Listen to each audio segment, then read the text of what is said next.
Today the moon is smack dab in the middle of Sagittarius, our mutable fire, stoking us to take some frickin' action on our dreams. This is your daily dose of True Sidereal 13 sign astrology, where we recognize obviously the 13th sign, like I just said. Did you know there was a 13th sign? It's Ophiuchus, the serpent bearer, over the galactic center, a black hole in the womb of our universe, effectively turning the wheel of samsara, or never-ending toiling in the physical world, which is what you get with the 12 zodiac and tropical, into spiral dynamics. We also recognize the actual sizes of the constellations. This is also known as alchemical astronomy, because we are literally making astrology a primary experience again. All you need to do is learn the archetypes of the planets and the points, learn the archetypes of the constellations, also known as the zodiac, and bingo bango, you become a sky watcher yourself. You don't need an astrologer or any sort of programs to tell you what is going on. Now, on that note, though, there is a new program for this specific lens of astrology, because everything's a paradox, folks. You don't need it, but it can be useful. So let's have a look at what else is going on in the sky today. So here we are on Mastering the Zodiac's brand new web-based app software for True Sidereal 13 sign astrology. Actually, you can program it to view any sort of astrology if you want to compare for yourself. So we can see here we've got a lot of the same geometry going on that I've been talking about in the last few videos, so I'm not going to go into super deep detail as far as this is concerned, but most prevalent as far as the energies are concerned is this combination of Mercury and Mars in Libra, how you think and how you do, opposing Uranus in Taurus, which is sudden shakeups, changes, disruptions in your physical world. And that is forming a kite formation, because there's also a Grand Trine between these two in Libra, Saturn and Neptune in Pisces, and then Jupiter in Gemini. So this is all together bringing lightning breakthroughs in communications and also relationships because of this Libra energy.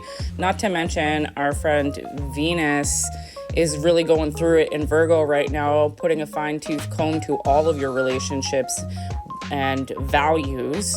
What do you value? What brings you joy? What brings you spaciousness? What makes it easier for you to be a more heart-centered, magical creature? And anything that doesn't is getting cut, okay? Because this energy is also opposing Chiron in Pisces, okay? So we are really feeling this push-pull between the mystical and the material, the magical and the mundane. And what it is asking you is to bring them both together. You don't have to separate them. You don't have to be a weirdo and live in an ashram wearing white linens to be spiritual anymore. You can be a regular human, because a regular human is magical, okay? This is what we're seeing. These are the energies that are facilitating this transformation of the collective. Now, today specifically, we can see here using the graph, we've got some precise energies or interactions with the moon in particular, sextiling the North Node in Aquarius, so some supportive energy as far as what liberates you and what the future is going to bring for you. The North Node in Aquarius over the next year really is bringing that Age of Aquarius energy to the collective. The moon will also be squaring Venus, so a little bit of tension between that freedom, the fun-loving creativity, the love of higher philosophy, the higher self that comes with the moon in Sagittarius. And then, as I mentioned, Venus just going through it in Virgo right now.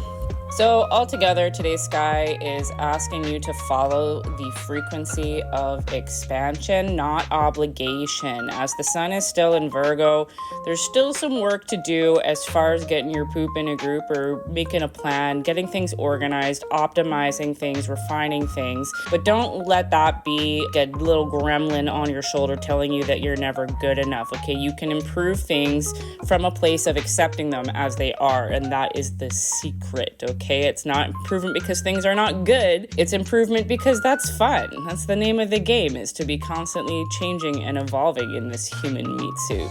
Your next step should feel like space opening up, not shrinking or contraction. Anything that leads you towards contraction is the old paradigm. Anything that leads you towards more spaciousness is the new paradigm. That's a pretty simple way of looking at it. Now, if you would like to chit chat about these energies in real time, I am hosting my weekly Metaphysical Mondays segment live at 12 p.m. Eastern Standard Time on our brand new heart-centered conscious community, Soultivation. Top link in my bio will get you there. If you'd like to learn more about the specific lens of astrology, I have a freebie, an ebook, and a self-paced study course. Or if that sounds like way too much work for you and you just want me to read the stars for you, you can also apply to work with me one-on-one. So if you like this sort of daily dose content, please engage with this video in every way that you can. Send it to somebody who you think might benefit from it.